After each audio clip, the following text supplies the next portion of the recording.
Good morning. Aboru Aboye Aboshisho Boato. Greetings. My name is Baba Anthony, and I am the head awo with Okaran Sode Temple here in Miami, Florida. Um, so I'm on what will look like, I guess, a summer schedule. Um, I will be in Miami. I will be on the west coast of Florida. I'll be traveling to some other places around the country this summer. Um, but I'm going to still do my best to provide our temple services on the weekends, on Sundays, as well as having Zoom sessions with morning prayers. So I'll keep morning prayers usually about 9:30, 9:45. I'm going to post that on our temple webpage, as well as the other sites, maybe Patreon or study group, wherever. I'll try to let everybody know about those morning prayers, and then we'll continue with our morning temple sessions at 11. So I'm hoping this summer that wherever I go, I'll hopefully be able to at least have a small community of devotees here with us on Sundays. But today it's just me. So that being said, let's jump into our temple service. So tomorrow, uh, tomorrow is Memorial Day. And as we know, all across the United States, we're going to have, many folks celebrating and taking a moment to have a reflection. This is a reflection for all of our servicemen and women who have served in this country for our freedoms, our ability to practice our religions, all those things, those who have um, done what they've done to support this country. We are going to take a moment to reflect on those folks and hopefully pray to uplift those folks. That's very, very important. It's our, how do we say, it's our civic duty, right? If we're Americans, we're here living in this country. It is our civic duty to remember these folks who served for us, right? And so that's something I want us to keep on our minds. The other thing that I want us to think about is when it comes to remembering, and that's the title of today's Ifa Temple service, that when it comes to remembering, for us as Ifa devotees, it is a sacred act, right? We're not simply just asked to remember, you know, only those who served or only this specific, we're asked to remember as much as we can, right? And we constantly show reverence within our prayer practice, um, any number of ways, the ceremonies that we do and the things that we do within our traditions, we try to show remembrance as our sacred act. And so the temple service today is called Honoring Our Ancestors. And especially for those of you who have ancestors who served, we can even think of it as honoring our ancestors who have served. Gosh. So let us jump right in to our messages this morning. So our first Odu for reflection is the Odu of Ogbe Ate. That is Ogbe on the right and Irete on the left. Let us take a moment to listen to this Odu. Say, when we wake up in the morning, when we wake up at dawn, let us beg for what we need from the owner so as to enable the owner to give it to us and allow the owner to release it to us. This was Ifa's message for Orumila when going to prepare the Egungun masquerade and icon from Orum to Aye. Because of his wife, Aworonke, he was advised to offer a bow. He complied.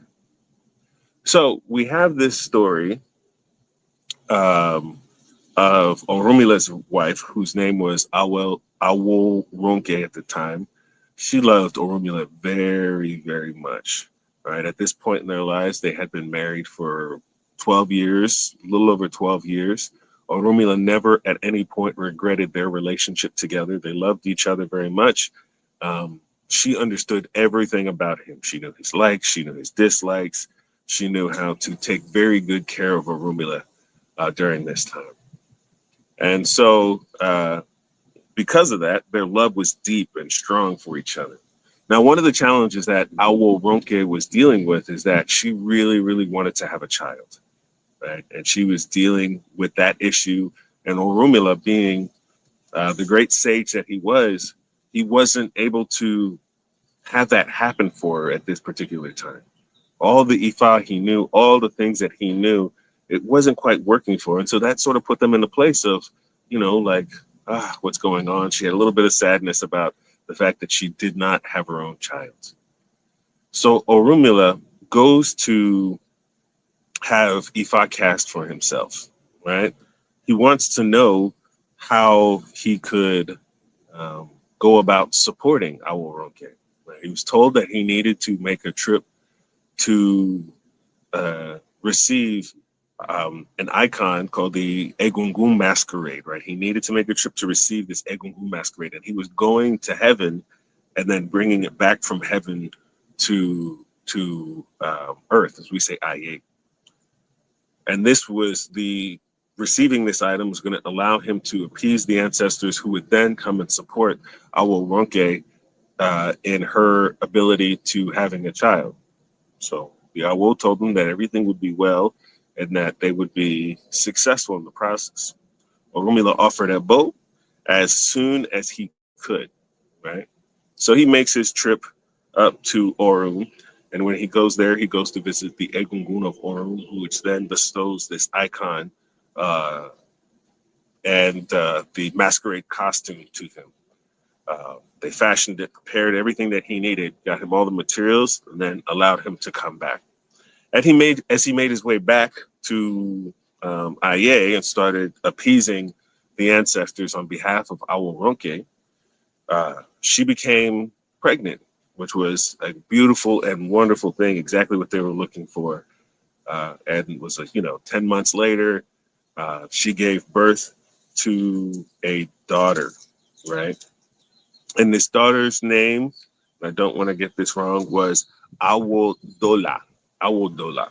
The daughter's name is Awodola. And so as Awodola grew up, she had a very wonderful life. Her parents were Aworonke and Orunmila. She was blessed. She was very intelligent.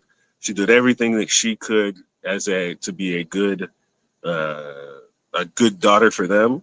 And then she came to the age of 17. She had met someone named Oloba Abedu, who then she married. And as they got married, uh, they, quickly consummated their marriage. And then a year later, she gave birth to her child called Egumbola. Egumbola. Now, with the birth of Egumbola, she grew up to be a very, very intelligent child, just like her mother, just like her grandmother. And she was making her mark, right? And as she got older, um, and started to go out into the world on her own, something was different about Egumbola. Egumbola put herself in a place where she no longer wanted to follow in the practices of her elders and practices of her ancestors. It's different, of course. Her mother and grandparents thought to themselves, okay, let's see how this goes. Is how every parent goes. Well, you're not following in our steps. So Egumbola goes out on her own and decides she wants to participate in another religion. She wants to do her own thing and find her own way in life. Now, the challenge for Egumbola is that at this point, when she made those decisions, her life started to go down, right? She wasn't finding the success that she was looking for. She wasn't things like her friendships weren't good anymore. Her relationships weren't good. Her work wasn't good. She was kind of in a place of like, this is stressing me out. I'm praying. I'm doing everything I need to do, but why is it that I'm not, finding, the success of my elders? I'm out here trying to do my own thing. Please support me. So at this point, things had gotten so bad for Egumbola, she decides to go and visit an Awo.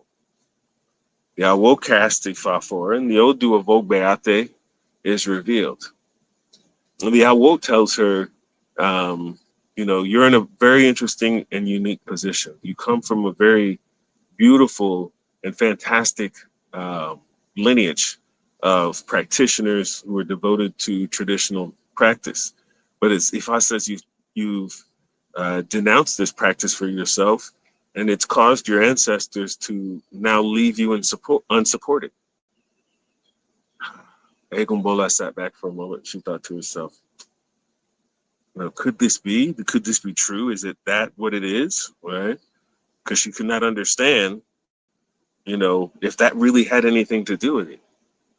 Yahweh continues, says, because you've abandoned your ancestors, right? Because you've abandoned your ancestors, now they're, essentially they're upset with you, and they don't want to support you anymore. And so it's important, if you can get back to your traditional practice, if you can offer a bow, you will find your life turn around. Ashe. So Egumbola says, okay, I hear the advice, Baba. So she goes, she offers her ebo quickly. She decides to return to her traditional practice, return to the practice of her ancestors, but venerating her ancestors, return to traditional Ifa practice as a part of her life. And as she had done that, things started to change in a wonderful, wonderful way. Her ancestors were there. She started to have a deeper understanding of her faith as things started to improve greatly within her life.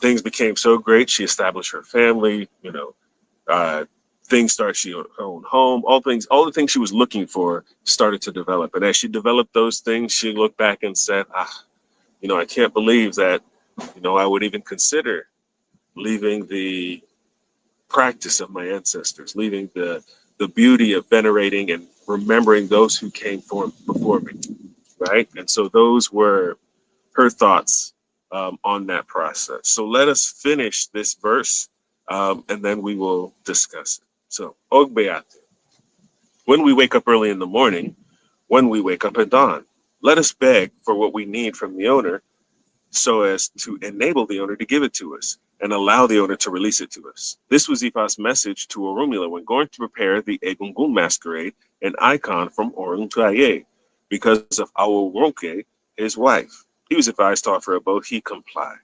When she delivered, she gave birth to Awodola. When Awodola grew up, she got married to Oloba Abedu, the offspring of those who put tiny food in the mouths of their children. When she delivered, she gave birth to Egungumbola. When Egungumbola grew up, she abandoned her ancestral Egungun without propitiating them anymore. She went to embrace other people's ancestors, and all her fortunes collapsed. She then went to Agbe. Agbe took off and went to high seas. Oluko took off and went to lagoons. The awkward Ase bird does not ignore what will bring success. Ifa's messages for Egungumbola, the daughter of Oloba Abedu, the offspring of those who put tiny food into the mouths of their children, when she was doing all things without succeeding in anything. She was advised to offer a bow. She complied. Please do not allow it to go into ruin. The Egungun of Oloba, please do not allow it to go into ruin. The Egungun of Oloba. Ashe. So as we listen and think about that particular verse, right, we see something beautiful that was established. Orunmila went to have Ifa cast for him because he did not find the solution in order to support his wife in having a children. Because of that advice, he had established the Egungun masquerade for his family, right? Because of that Egungun masquerade, it allowed them to have a beautiful child who they then raised, who then had another beautiful child, right? So it supported the generations to follow. And then when we get to Egungumbola, she found herself in the position of not being able to be successful because she tried to leave and separate herself from her ancestral rights. That's a challenge, right? Ifa says it's important for us to venerate the ancestors. It's important for us to venerate the Orisha. It is important for us to show admiration for those who came before us. If we don't, we put ourselves in a whole bunch of mess. They created who we are. So it's important to remember and to think about it as devotees, and if our practitioners, as anybody, right? Think to yourself and ask these questions. Who have you forgotten, right? And then who cleared the path for you to walk today with dignity? That's an important thing. Who cleared your path? Because without them, you wouldn't be here. And I hope you can see how that directly relates to even our veterans, right? Many of them cleared the path for us to be here today. They cleared the path for us, for me, to be able to be here to speak Ifa, right? So it's important to show our remembrance and to show our love for those who came before us. Ashe. So now let's go to the next verse. I have one other verse to share with you today. It's from Owanri Meiji, and I'm going to title this The Lessons of, or excuse me, The Danger of Forgetting Those Who Came Before Us. Okay, so let's think about that. Like, go into this verse from Owanri Meiji. The hollow part of a well-trekked path is it which breaks the back of a snake. This was the Ifa cast for Esin, the horse. When going on Ifa mission to the palace of Oni-Ife, they were advised to offer a bow. They complied. Both Esin and Agbo, the resident Awo of Oni Alana Khan Eshu, they were the ones who cast Ifa for Oni Alana Khan Eshu. When he did not pay homage to his ancestors anymore, he was advised to offer a bow. Ashe. So we have the story of two priests. Esin, the horse, and Agba, the ram, right? So we'll use their English names. The horse and the ram, they were prominent Babalawo of their time. There was a particular time that the Oni of Ife had called on them to come and cast Ifa for them. As any Babalawo does, when someone important calls on you and says, I need you to come and cast Ifa, one, you start to think, wow, there must be something big going on that we need to help them with. So let us go and have Ifa cast for ourselves to make sure that things would be okay, right? Their questions were simple. They're like, well, one, what does he need us for? Two, will we be successful at assisting or clearing the path? And three, will we bring happiness to these folks, to his kingdom? Because obviously it's for the king. It's going to be supporting the Oni, the leader of that particular area. So they go and have Ifa cast for themselves. The Babalawos that cast Ifa for them said, well, here's the situation. The Oni of Ife is going through some serious challenges. His community is failing. People are going through many challenges. It's getting dilapidated. The town is not being taken care of. And the main issue is really on him, right? The Awo was telling him that he's decided to step away from traditional practice. The Oni had decided to put himself in the position. He was like, well, I'm as great as my ancestors. I'm as great as the Orisha. I, the Oni of this area, I am as great as the Irumole. I am as great as Olodumare. Can you imagine? Right? So you have this leader who puts himself in the greatness of Olodumare, the creator. That becomes a challenge. All right. So they tell them, the Awo tells them, here's what you need to do. And you need to be stern with your messages to the Oni so that he truly understands. So they offer their abo and right away, and then they make their way over to the kingdom of the Oni. So as they arrive, they start to look around the kingdom. They start to notice, goodness, this place is a mess. This town is a mess. Look at this. We have nobody taking care of the people. People are hungry on the streets. The markets are dilapidated. The horses are unfed. Everything is looking, this is before they even got to the home of the Oni. They arrive at the home of the Oni Inn, and she says, please come, let us cast Ifa to find out how I can assist my kingdom. So they cast Ifa for the Oni, and they start to give the messages, right? The Owanri Meiji comes. They start to give the messages. They say, here are the challenges that you are facing. You have forgotten or ignored the aspect of venerating your ancestors. You have ignored the aspect of giving reverence to the Orisha. You have ignored giving your reverence to Olodumare. And because of this, they have abandoned you. So they said, if you are as great as Olodumare, then surely you can take care of everything that you need to take care of. Surely you can put yourself in the place to fix all of this yourself. The Oni was beside himself. He sat back in frustration and sadness at himself. Like, how could I have done this to my own kingdom, to my own people? So he says, what do we have to do? How can we fix this? They said, you need to offer a bow. You need to appease your ancestors. You need to make sure that the tradition of this town, the tradition of your ancestors, the practice of veneration needs to return to you and to your people. Oni says, Ashe, right? He offers his ebo as quickly as possible. He begins the process to return to the aspect of venerating the Orisha, to venerating Olodumare, to venerating his ancestors. And in no time, things started to change. The town started to revitalize, right? The wealth started to come back in. People were able to spend money. People were able to pay what we would look at as their taxes. He was then able to send the money back out into the community, right? Things were very well, and it was so clear that if people came to the place of this Oni, that they would know that they were devotees of their ancestors, that they were devotees of Olodumare, they were devotees of Ifa and Orisha. And that is how the greatness returned to the Oni of Alana Khan Eshu. That was how the greatness came back.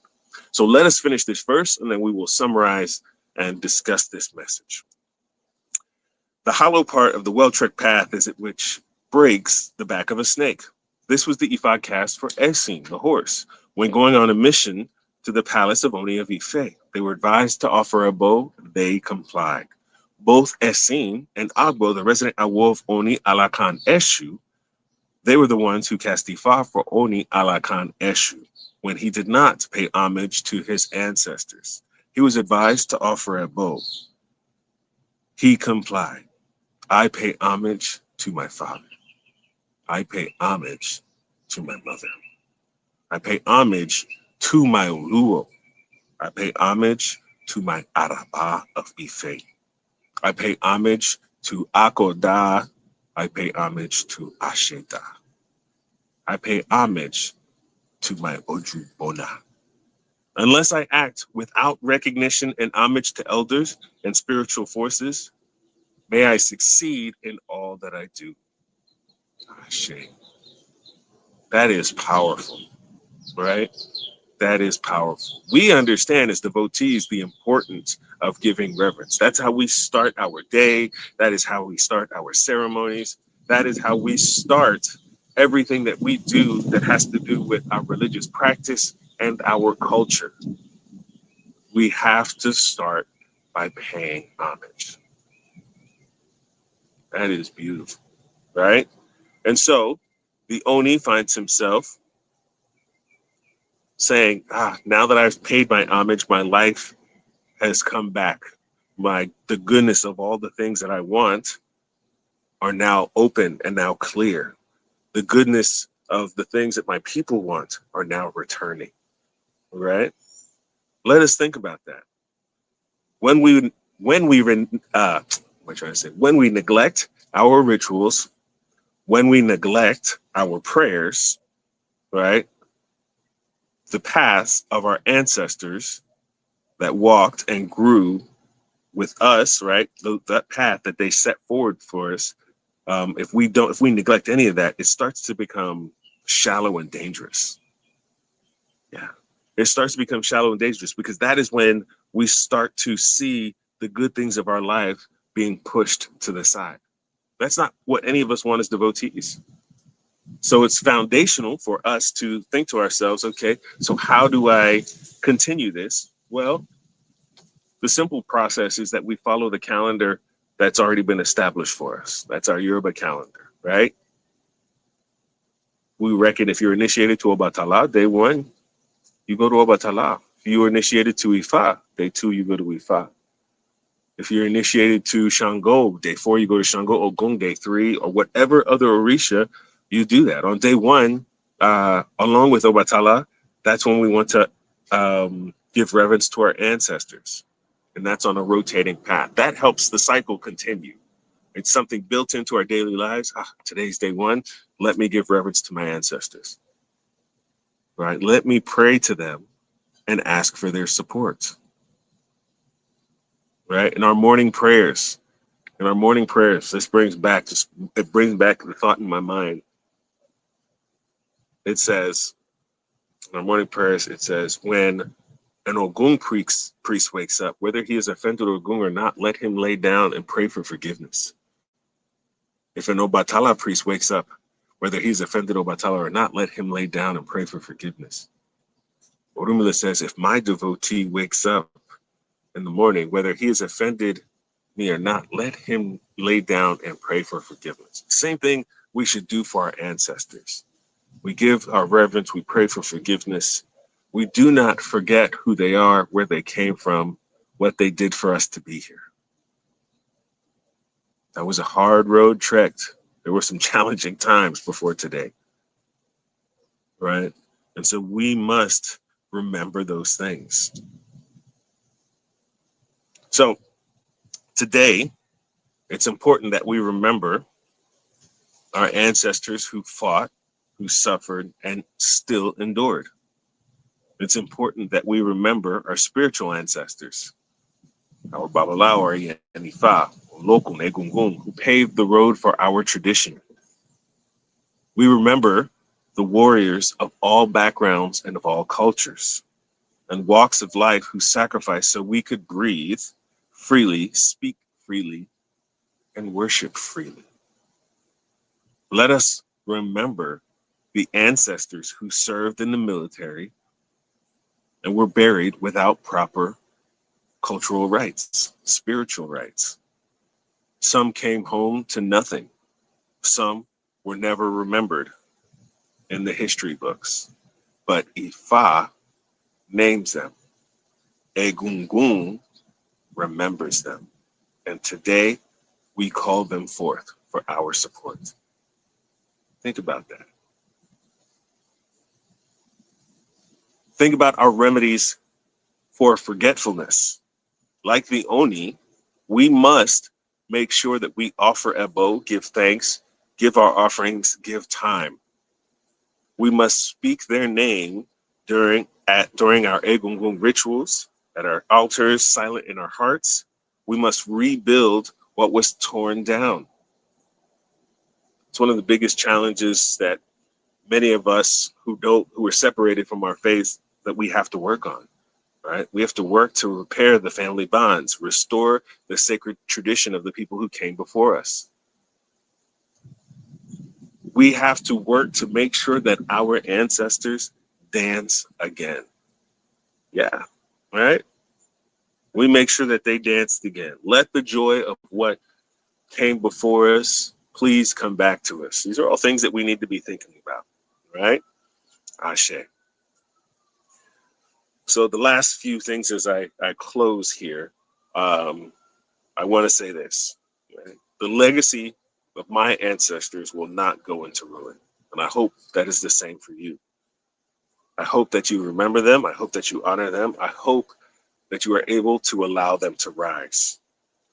Let every step that we take to honor these ancestors who walked before, let our children not forget those who came before. Let our ancestors see that their suffering and their work was not in vain.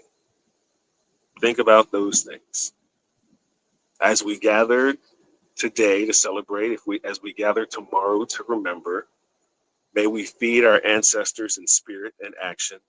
May the peace, prosperity, and stability of Ile-Ife return to our own communities. May every name that was forgotten rise again in honor. Ashe, ashe, ashe. I hope that you enjoyed today's message. As you and your family spends time together, there's a lot to think about, right? And I want you all to hopefully start by mentioning the names of your ancestors who supported this country, those that you remembered, and pray for those that you don't remember. Make sure that your children and your grandchildren hear these thoughts, right? Send them that note of prayer. May we remember our uncles who fought, our aunts who supported and fought, our whoever it may be, our cousins, whoever. But think about that, right? I hope that you have a blessed day. I hope that you have a blessed week ahead. I will see you next week. Again, our morning prayer service will begin. I believe I started this morning at 9:45. That'll be via Zoom, and I'll post that link each week. I hope that you consider to join us. I hope you have a wonderful and blessed day. Aboru aboye aboshishe oboato. Odabo.